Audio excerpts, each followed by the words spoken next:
వైజాగ్ ఉన్నారు, తిరుపతి ఉన్నారు, ఇంకా విజయవాడ ఉన్నారు, ఏపీ డిస్ట్రిక్ట్స్‌లో ఉన్నారు, ఏపీలో తెలంగాణ వాళ్ళు కూడా ఉన్నారు.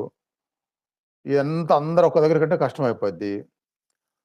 కాబట్టి నేనే ఏ డిస్ట్రిక్ట్ ఆ డిస్ట్రిక్ట్ ఇదిగో ఈ నెలలో ఈ డిస్ట్రిక్ట్, ఈ నెలలో ఈ డిస్ట్రిక్ట్ అని నేనే వెళ్తే గనక అక్కడ సాధన చేసేవాళ్ళు ఎవరో ఒకళ్ళు ఆ అరేంజ్‌మెంట్ చేస్తారు. ఆ ఉన్న 7, 8 మందికి. అక్కడ అది కంప్లీట్ అవుతా ఉంటది.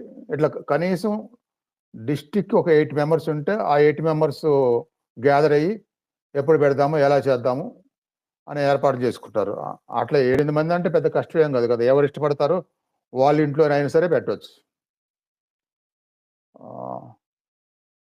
లేదు పర్లేదు అందరూ షేర్ చేసుకొని ఏదైనా చిన్న మినీ హాలు అట్లాంటివి ఉంటాయి కదా! చిన్న చిన్న కాన్ఫరెన్స్ హాల్స్ అని చెప్పి. అలాంటివి ఏదో ఆలోచించప్పుడు. మొత్తానికైతే అట్లా నేను ఊరికే